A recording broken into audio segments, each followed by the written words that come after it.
là, il s'est dit, même si ça lui faisait un petit peu peur, parce qu'il n'avait jamais quitté son village, au début, alors là, quitter la France, ça faisait beaucoup. Mais il s'est dit, ça serait quand même intéressant de voir comment ça. Il a marché longtemps. Il a marché très longtemps. Il est allé au début dans les villages juste à côté du sien. Quand il est arrivé dans le village, il demandait aux gens, est-ce que vous souhaitez que je vous apprenne à faire du pain? Parfois c'était oui, parfois c'était non.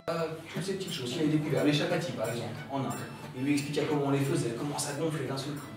Il est toujours autour de lui. Il peut observer sur les murs, au plafond, il y avait des dessins, des tissus, des tentures. Alors ils sont passés de pièce en pièce. Il n'y avait jamais de porte. Entre chaque pièce, il n'y avait pas de porte. Sur des tapis, et puis il y avait des plats autour d'eux, car ils étaient en train de manger, eux ils étaient à table. Une sorte de four, on va dire, dans lequel il y avait un feu et une plaque dessus. Elle prit un récipient qui était posé à côté, elle en sortit un petit morceau, elle l'aplatit et elle le donna à Azim.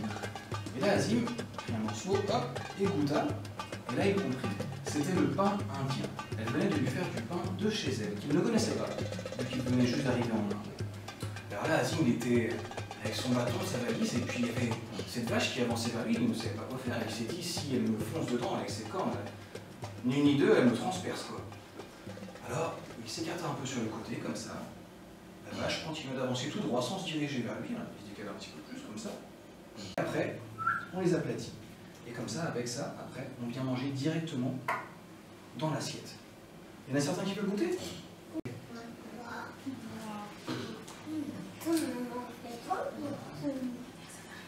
Azim, lui, il voyageait à pied, alors il s'est dit, mais comment je vais faire pour traverser ce désert jusqu'à trouver quelqu'un?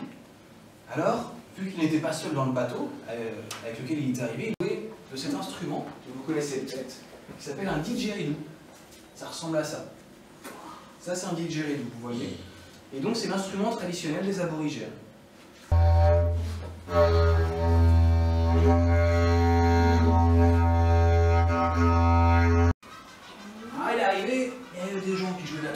Comme ça, et ils étaient habillés avec des grands chapeaux, avec des tenues de plein de couleurs, ils n'étaient pas très grands, et puis ils avançaient comme ça dans les rues. C'est Rio. C'est où? Rio. Eh ben non, je suis désolé, c'était une bonne idée, mais Rio, c'est au Brésil, et là, le pays dans lequel venait d'arriver Azim, c'était ceci, et ça, les enfants, c'est le Mexique. Ah.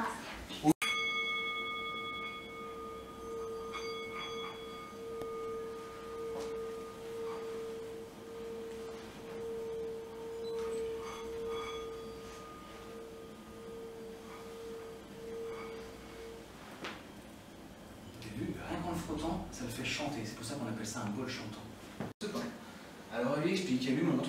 Alors, elle prend de la farine, elle prend, comme nous ce matin on a mis quoi? De la farine, de la levure, quoi d'autre? De l'eau. Du sel, de l'eau, et effectivement, donc elle a mis la même chose, sauf qu'elle a rajouté un autre ingrédient. Vous mettez votre main comme ça, je vais vous en mettre un peu dedans et vous pourrez lécher votre main. Donc ici, je vais goûter. Vous goûtez?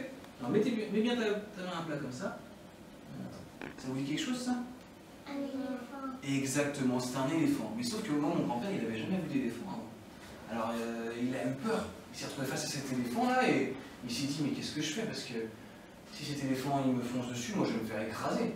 Alors, il a repris ses esprits, il a remercié la femme, et même s'il ne se comprenait pas, il lui serra la main, il l'a pas serré dans ses bras, mais il l'a tapoté sur les épaules pour la remercier. Elle, pour lui faire plaisir, je sais pas, elle lui a fait signe de venir, et il l'a suivi. Il l'a suivi jusqu'à ce qu'à un moment donné, elle rentre dans une maison, ils sont rentrés dans une maison, il l'a suivi dans la maison, et là, elle est rentrée dans une pièce.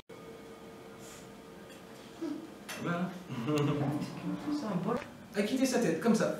Et là, il sentait l'air qui passait dans ses cheveux, et le soleil qui le cognait, mais il sentait plus sa casquette. Alors, il se retourne, et là, ce qu'il n'avait pas vu, c'est qu'il y avait un des dromadaires qui avait attrapé sa casquette dans la gueule, et puis qui la tenait en l'air. Alors ben, mon grand-père il a voulu la récupérer dans la gueule du dromadaire. Devant sa tête là, il y avait une sorte de grand tuyau, comme ça. Il n'avait jamais vu ce genre d'animal avant, mais il ne sut que faire. Il était tétanisé, il ne pouvait plus bouger face à cet animal géant et Azim commençait un petit peu à désespérer. Alors là, elle lui fit signe parce qu'elle la pâtissait dans sa main, à elle. Mais elle avait l'habitude. Alors, elle lui montrait un endroit où il y avait un petit endroit plat, on va dire comme ici pour faire simple. Et donc elle lui fait signe de le faire dessus, c'était plus facile. Gracias a Deus.